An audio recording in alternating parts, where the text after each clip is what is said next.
Herkese selam. Nasıl gidiyor? Umarım keyifler yerindedir. Arayı biraz açtım. Elde olmayan sebeplerden dolayı. Şimdi ikinci video ile karşınızdayım. Bugün New Jersey esnaf ziyareti yapacağız.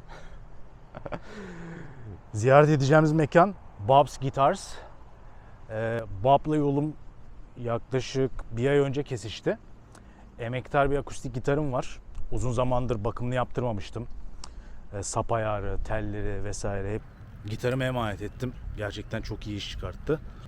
Onunla böyle kısa bir sohbet gerçekleştirdim. Sizin de keyif alacağınızı düşünüyorum. Bu arada aboneliklere mutlaka devam edelim.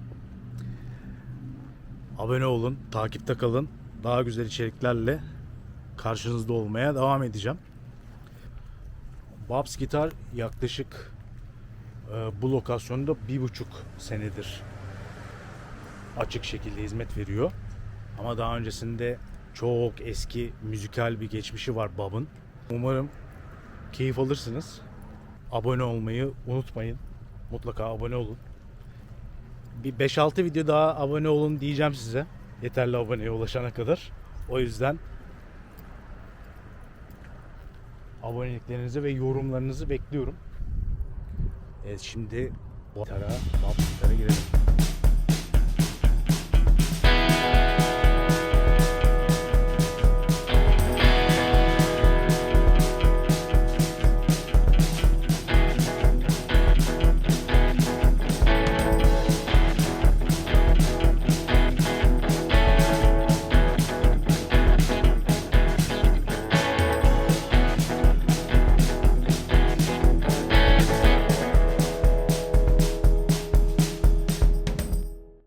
Been playing guitar for a lot of years. Never professionally, always an interest in the guitar more than playing guitars. Shapes, sounds, what they're made out of, how they're made, where they're made, who made them. My buying has always been a personal sort of thing. It's something I've seen that I like. Little off the little strange shapes, sizes, different countries, India, Japan, Korea, Soviet Union. I've had guitars from all over the world. As far as buying, selling, trading, I've always bought, I've always collected, trading more than anything. I had a shop in Woodstock, New York for about 5 years, going back to the early to mid 90s, late 90s. Actually, I take that back. Opened up the shop in 87. Various Squires, basses. Nothing new. I don't buy new. I buy whatever I can and put a few hours into it and flip them. I have old Japanese guitars. They're made in Japan. These are made in Japan. They're all from the 60s. I ran that for about 5 years. We had a house up in outside of Woodstock. I had a business down here, a separate business. The Woodstock shop was good until internet pretty much came into effect. A lot of my local sales became totally nothing but local. We had Bearsville Studio down the street. They were a pretty good customer. Strings, guitars, musicians would walk in and buy, sell, trade. I got a bunch of names of people that I've met in Woodstock. You were born in New York or New I Jersey? was born in Jersey. Jersey, which? Jersey City. Jersey. Ah, I know, Bayonne. Bayonne, Hoboken, blah, blah, blah. Mm-hmm. I lived in Hoboken for a while. I lived all over for a while. Basically, we came back down here to close up my other business, which was a newspaper distribution business. We would supply vending machines from all over the state, Star Ledger, New York Times, New York Post. Say I was doing that for a long time, built into a big business. I worked for the Star Ledger full time in distribution, which is where I got my hands filled with ink. But the demise of the newspaper industry just sort of killed everything. Everything. You can't find a newspaper box out there anymore. No more.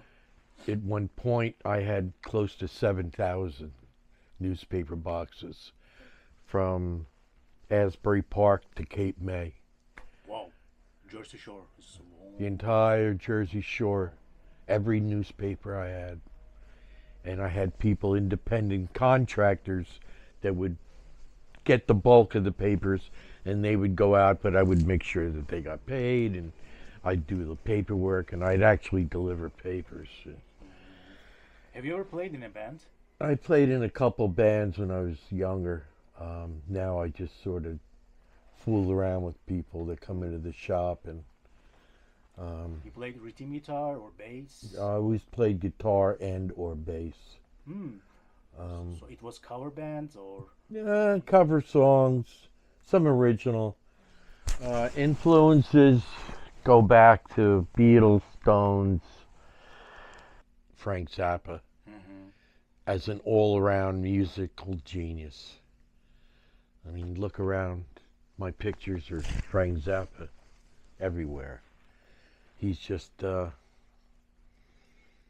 he was just someone that inspired me and my brothers, and we've always had an interest in Frank Zappa, dead or alive.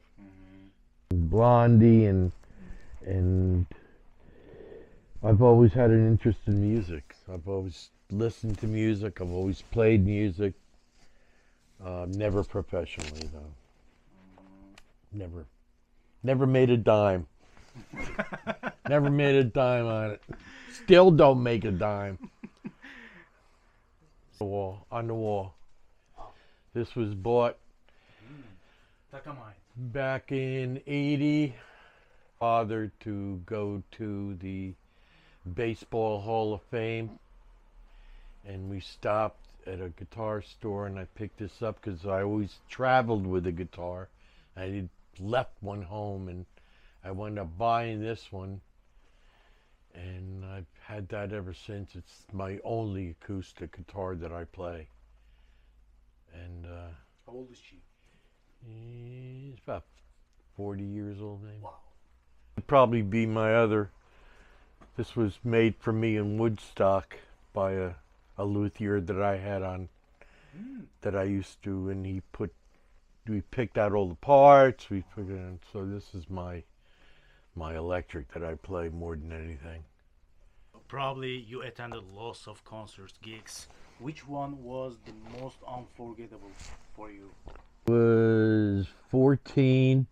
It was the weekend of Woodstock. Wow. And Led Zeppelin and Joe Cocker played in the Asbury Park Convention Hall on the night of Woodstock. And Which year? that was 66, 67 Woodstock. And Joe Cocker, after the show, took a helicopter to Woodstock. Led Zeppelin, they were just so fucked up after the show. They just crashed and never showed up at Woodstock. They just said, we're not doing that. Get out of here. What are you, nuts? That was a big show for me. I've seen Springsteen a couple times. Originally, just doing the shore beat, doing the shore rest, band, little places. That was back in, shoot. These are old Spanish guitars, Japanese Spanish guitars. This is an old K. This is an old Kent. I feel bad for the kids because there's really no place for kids to play anymore.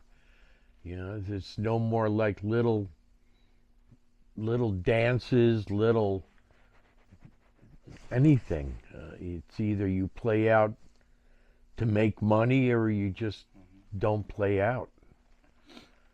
Which is why we have, you know, the rehearsal space in the back that we rent for bands that want to rehearse. Oh, great. Good hooks. Good hooks? Good hooks. If you got a good hook, you can do something with it. 3, 4, 5 chords. If it's got a good hook, you know, you could turn a song into it. Not necessarily hit, because it's going to take time, money, and effort. And even then, if it does, I don't know where the money's going to come from. Because if you throw it online, you're going to get 1 penny for every time it's played. There's no money there.